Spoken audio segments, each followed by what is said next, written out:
Jadi pernikahan itu adalah sebuah ibadah. Saya juga sudah pernah tekankan, saya ingatkan kembali. Bapak Ibu yang sudah berumah tangga di sini, kalau dulu niatnya karena disuruh oleh orang tua, karena hanya suka, karena faktor umur, faktor ekonomi, apalah alasannya, maka itu harus diubah. Di ruangan ini, di detik ini. Niat dalam hati pernikahan karena sunnah Nabi SAW. Karena ulama mengatakan pernikahan adalah bahtera pahala terbesar. Karena mulai akad nikah sampai anak cucu nanti pahala semuanya. Senyum dengan pasangan pahala, melayaninya pahala, berkorban untuknya pahala, semuanya pahala ini. Bahkan kata Nabi SAW, semua yang kau keluarkan di jalan Allah sedekah. Sampai sepotong makanan yang kau letakkan di mulut istrimu, sedekah semua. Khadijah radhiyallahu pernah saya ceritakan kisahnya. Jadi dia saking cintanya dengan Nabi SAW, dia tahu Nabi perlu apa. Nabi lapar, dia lihat dari wajahnya tanpa suaminya bilang. Maka Khadijah pernah sambut Nabi SAW pulang, lalu Nabi duduk. Khadijah lihat dari wajah Nabi, kayaknya Nabi pengen makan. Dia bilang, izinkan saya ke belakang. Dia nggak bilang, saya mau masak dulu ya, saya mau sambil makan, nggak. Nabi SAW mengatakan iya. Gara-gara sikap baiknya sama suaminya ini, Jibril datang.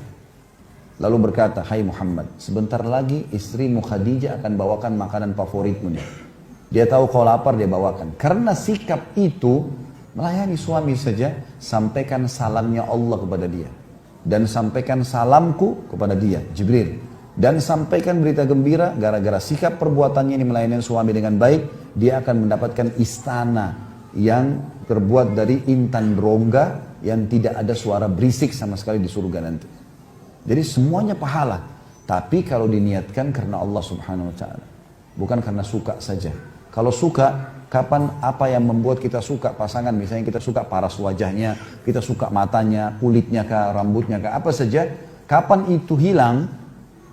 Naudzubillah, sakit, cacat, hilang semuanya. Nggak ada lagi kita punya rasa suka kan? Begitu juga dengan hartanya. Kapan hartanya hilang, kita sudah nggak suka. Apa saja itu bisa hilang, kecuali memang niatnya karena Allah SWT. Karena kita tahu kita sedang menjalankan amanah. Ibu-ibu di sini, kalau mandang suaminya, lihat ini orang amanah Allah, gantungkan nasib saya sama dia. Saya disuruh layani, siapkan pakaiannya, makanannya, penuhi biologisnya, izin kalau mau keluar. Lihat Allah Subhanahu Wa Taala. Sehingga kita selalu merasa, oh Allah yang perintahkan. Allah menjadikan sebab, ya datangkan orang ini supaya saya mendapatkan keridhaannya. Begitu juga setiap suami. Orang ini amanah, siapa orang ini? Saya nggak kenal sebelumnya. Tapi saya harus penuhi makannya, minumnya, tempat tinggalnya. Kadang-kadang pun meminta sesuatu mungkin karena kondisi tidak sadar atau apa. Kadang-kadang mungkin ada intonasi suara. Tapi itu sudah hasil kita diberi, kemudian begitu juga muamalahnya. Ada kadang-kadang ibu-ibu minta nafkah, jangan lupa ya, sudah tanggal 1. Padahal dia lagi minta duitnya suami. Nggak sopan gitu kan. Kita lagi minta, ibu-ibu kalau minta pinjam pulpen temannya di sebelah majelis begini, bagaimana caranya? Ini pulpenmu? Nggak mungkin. Orang itu langsung menjauh gitu kan. Bu bisa pinjam pulpennya nggak? Santun, baik. Semestinya begitu. Tapi subhanallah, karena ini amanah dari Allah berbeda. Banyak suami sabar. Ya sudah. Ya. Karena Allah SWT. Kalau niatnya karena Allah berbeda. Makanya kata Nabi SAW, nikah itu bagian dari sunnahku, siapa yang menolaknya bukan dari golonganku. Ini sudah masyhur riwayat-riwayat ini yang pernah kita sampaikan sebelumnya. Oleh karena itu diniatkan karena Allah SWT supaya langgeng. Dan juga diniatkan teman-teman sekalian, rumah tangga itu sekali kita menikah selamanya sampai ke surga insya Allah. Udah lupain kata-kata cerai ini, lupain udah. Masalah nanti ada ketidakcocokan, adaptasi, belajar. Karena kita kalau cerai pun nikah sama orang baru, adaptasi baru lagi. Dia punya cara makan sendiri, pola makan, pola fikir, pola tidur, segala macam. Kita bantu pasangan, lebih baik teman-teman kita bantu pasangan keluar dari masalahnya daripada kita meninggalkan dia.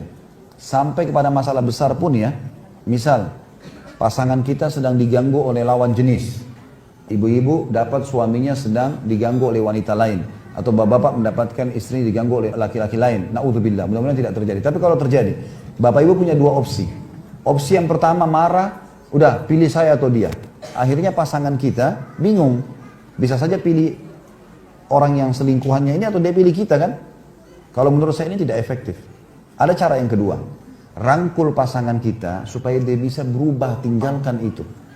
Saling terbuka itu sangat bagus. Lebih baik kita rangkul pasangan, bantu dia keluar. Karena orang yang sedang digoda oleh orang lain itu ada pengaruhnya. Maka kita sebagai pasangan bantu dia keluar dari permasalahan, bukan malah kita tinggalkan. Itu poin penting ya. Kalau mau memang rumah tangganya langgeng, kalau enggak susah. Setiap kali ada masalah kita selalu emosional, selalu minta pulang, selalu minta cerai, selalu mau menceraikan dengan ancaman kalau laki-laki, maka ini tidak ada gunanya rumah tangga itu. Dan bahaya, orang mengatakan ceraikan saja saya, kita sudah tidak cocok, malaikat lewat mengaminkan, bahaya loh. Tidak usah.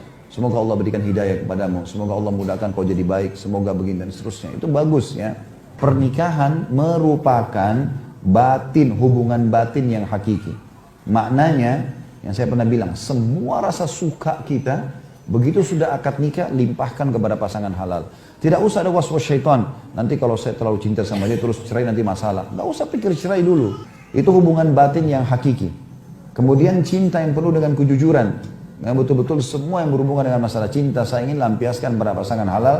Saya pernah bilang kata-kata, apalah, gambar, segala macam. Bahkan kita halal mengirim foto-foto pasangan kita atau kita kirim foto kita kepada pasangan yang halal. Bukan untuk dipublish ya, tapi untuk dikonsumsi pribadi. Tidak ada masalah. Karena dia halal.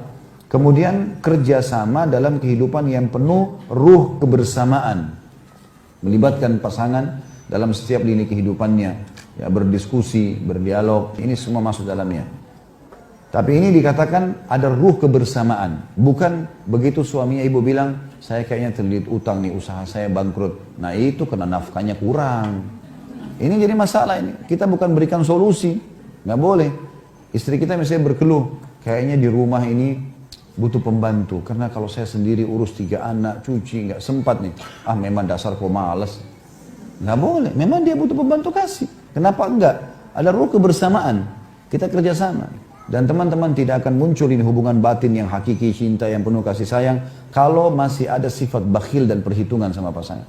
Tidak bisa bertemu kelanggengan hubungan dengan bakhil. Mustahil. Nggak mungkin. Pelit sekali.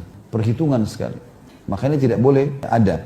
Karena ini di sini harus ada kebersamaan dan penuh kasih sayang. Untuk tujuan membentuk keluarga yang baik. Sekaligus memakmurkan alam semesta. Jadi artinya, betul-betul di sini kalau rumah tangga baik, keturunan juga baik-baik, tidak lagi istilah broken home, maka akan baik semuanya. Alam semesta ini pun lagi baik, tatanannya berjalan sesuai dengan yang diatur oleh Allah Subhanahu wa taala.